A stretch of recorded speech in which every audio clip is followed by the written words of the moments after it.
सीधे आ जाइए question number 2 की तरफ। क्वेश्चन नंबर 1 ऑलरेडी हमने पढ़ा भी है और स्कूल में भी पढ़ा है, कोचिंग सेंटर में भी पढ़ा है और अपलोड भी मैंने किया है यूट्यूब पर। और आज इसलिए मैंने क्वेश्चन नंबर 2 लिया है। जो इससे पहले वाला वीडियो था उसमें मैंने क्लियर किया है कि क्वेश्चन नंबर 2 और क्वेश्चन नंबर 3 को हम कैसे सॉल्व करेंगे। अब रेशियोज आपके सामने हैं, आपको याद भी होंगे कि हम उनके रिलेशनशिप क्या उनका नेचर, रेशियोज वगैरह वो सामने है। वो 3 केसेस जो मैंने इससे पहले वाले वीडियो में मैंने आपको सिखाया था।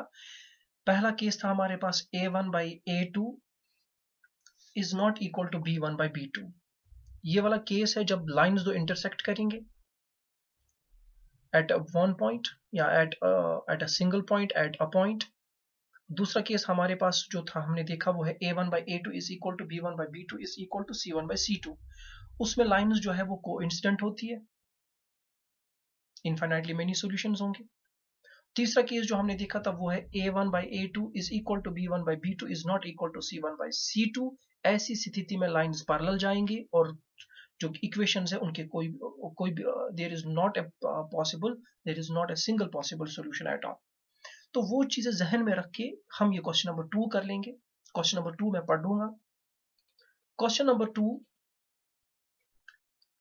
ऑन कंपेयरिंग द रेशियोज, बस वही रेशियोज a1/a2, b1/b2, c1/c2 उनको कंपेयर करना है। तीन कंपैरिजन में 3 केस आपके सामने आएंगे। फिर से दोहरा रहा हूं, a1/a2 is not equal to b1/b2, ये केस आ सकता है। a1/a2 is equal to b1/b2 is equal to c1/c2, ये केस आ सकता है। तीसरा केस आ सकता है a1/a2 is equal to b1/b2 is not equal to c1/c2। तो कंपैरिजन के बाद 3 केसेस हमारे सामने आएंगे। फाइंड आउट, उसके बाद ढूंढिए whether the line is representing the following pair of linear equations.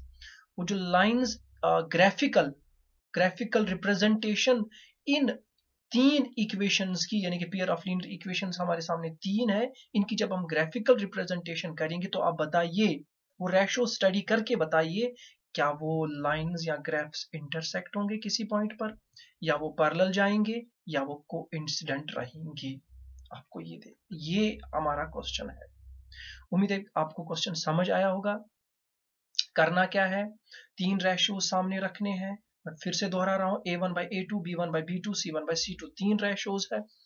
उसके बाद 3 रेशियोज सामने रखने के बाद आपको देखना है कि जब हम उनको कंपेयर करते हैं 3 रेशियोज को तो कितने केसेस आते हैं। 3 केसेस आते हैं हमारे सामने। a1/a2 is not equal to b1/b2, a1/a2 is equal to b1/b2 is equal to c1/c2। तीसरा केस आता है a1/a2 is equal to b1/b2 is not equal to c1/c2। उनको स्टडी करके आप बताइए, जब आप ग्राफ डालेंगे इन 3 इक्वेशंस का, लेकिन ग्राफ नहीं डालना है। अगर आपने ग्राफ डाला, वो ग्राफ डालने से पहले ही आपको कहना है वेदर दीज लाइंस, यानी कि इस दो इक्वेशन के जो दो ग्राफ्स है वो उनकी रिप्रेजेंटेशन कैसे होगी, क्या वो इंटरसेक्ट करेंगे किसी पॉइंट पर, या वो पैरेलल जाएंगे, या वो कोइंसिडेंट रहेंगे। तो ये हमारा क्वेश्चन है, बिल्कुल इजी। तो पहला क्वेश्चन हम सॉल्व करने की, पहला पार्ट हम सॉल्व करने की कोशिश करेंगे।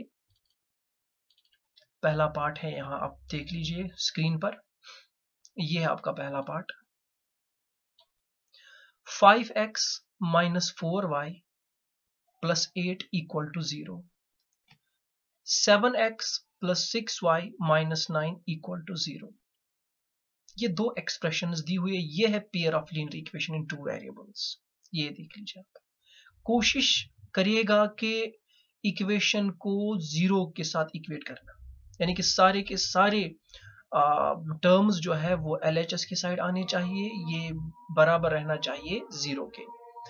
तो यहाँ पे बिल्कुल वैसा का वैसा ही दिया हुआ है। तो अब क्या करेंगे, हमारा पहला स्टेप जो है वो है कंपेयरिंग दीज इक्वेशंस, यानी कि इन दो इक्वेशन को आप कंपेयर कर लीजिए with a1x plus b1y plus c1 is equal to 0 and a2x plus b2y plus c2 is equal to 0।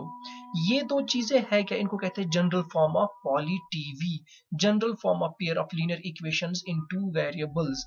अब इन दो इक्वेशंस को कंपेयर करना है इस जनरल फॉर्म ऑफ पॉलीटीवी के साथ, ताकि हमें पता चले value of A1, value of B1, value of C1, value of A2, value of B2 and value of C2 पता चले, ताकि हम उनको रेशियो के अंदर फिट करें अपने अपने वैल्यूज पर, अपनी अपनी प्लेस पर, और रिलेशनशिप डेवलप करेंगे, कंपैरिजन करेंगे और ढूंढेंगे कि वो जो 3 केसेस हमने लास्ट वीडियो में देखे थे, उन 3 केसेस में कौन सा केस यहां पर फिट आता है। तो पहला जो है तो हमने इनका कंपैरिजन किया, कंपैरिजन करने के बाद वी गेट यहां पर जो A1 है दैट इज 5।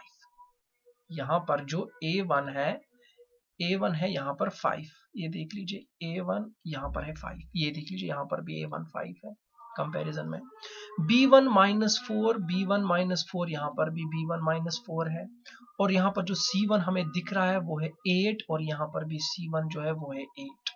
इसी तरह से A2 यहां पर है 7, A2 यहां पर भी है 7। इसी तरह से B2 यहां पर है 6, यहां पर भी B2 क्या है 6। इसी तरह से C2 जो है वो है यहाँ पे -9, इसने भी -9 लिया है। इसका मतलब है इसने करेक्ट किया है, जो भी लिया है वो बिल्कुल सही लिया है, कहीं पे कोई गलती नहीं है। अब हमें पता है value A1, A2, B1, B2, C1, C2 सब के सब वैल्यूज अब हमें पता है क्या। अब करना क्या है, अब इनका रेशियो बनाना है। हम कैसे रेशियो बनाएंगे, A1/A2 एक रेशियो, दूसरा B1/B2, तीसरा रेशियो C1/C2। अब हर रेशियो को अपना अपना वैल्यू देना है। जैसे अगर आप देख लोगे, मैं दूसरा कलर लेकर आता हूं, ये देख लीजिए आप, ये पहला, इसकी तरफ देख लीजिए, ये है A1/A2, A1/A2 है A1/A2, A1 का वैल्यू यहाँ पे 5 है, A2 का वैल्यू यहाँ पे 7 है, हमने लिया है बराबर 5/7। तो हमें हमारा जो A1/A2 है ये है 5/7। उसके बाद देख लीजिए आप दूसरा, ये दूसरा रेशियो है B1/B2, B1/B2, B1/B2, B1 -4/6, -4/6।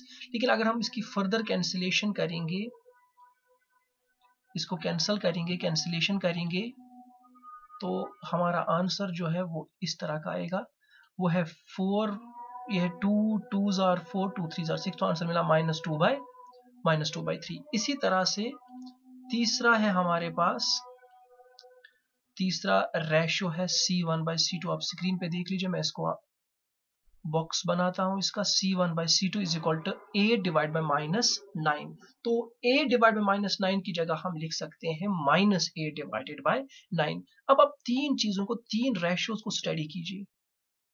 अब आप तीन रेशियोज को स्टडी कीजिए। स्टडी करने के बाद आपको पता चलेगा इनमें क्या रिलेशनशिप है, कौन सा केस बनता है। देख लीजिए, A1/A2 is equal to 5/7, B1/B2 is equal to -4/6 या -2/3, C1/C2 इज इक्वल टू -8/9। तो अगर हम कंपैरिजन करेंगे तो पहला केस बनता है हमारे पास, पहला केस फर्स्ट जो था A1 divided by A2 is not equal to B1 divided by B2। अब हमें C1 डिवाइड बाई C2 को देखने की जरूरत नहीं है,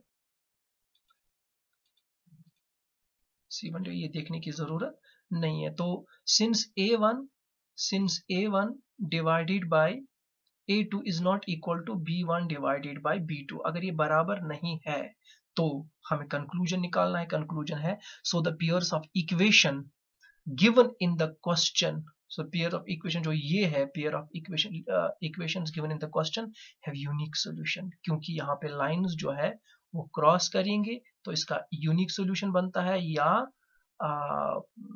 सिंगल सॉल्यूशन या one solution, and the lines will cross each other at exactly one point. तो इस तरह से आपको क्वेश्चन सॉल्व करने, बिल्कुल इजी है, मुश्किल नहीं है। ये वीडियो CBSE, JK बोर्ड सबके लिए है, और अब इस चीज से फायदा उठाए। ये है क्वेश्चन करने का तरीका। अब मुझे उम्मीद है आपको सारे के सारे क्वेश्चंस खुद आ जाएंगे, बिल्कुल सारे के सारे क्वेश्चंस आप खुद कर सकते हैं। these things have become now easy for you people। Lecture को बार बार देखिए, बार बार देखिए। Thank you so much.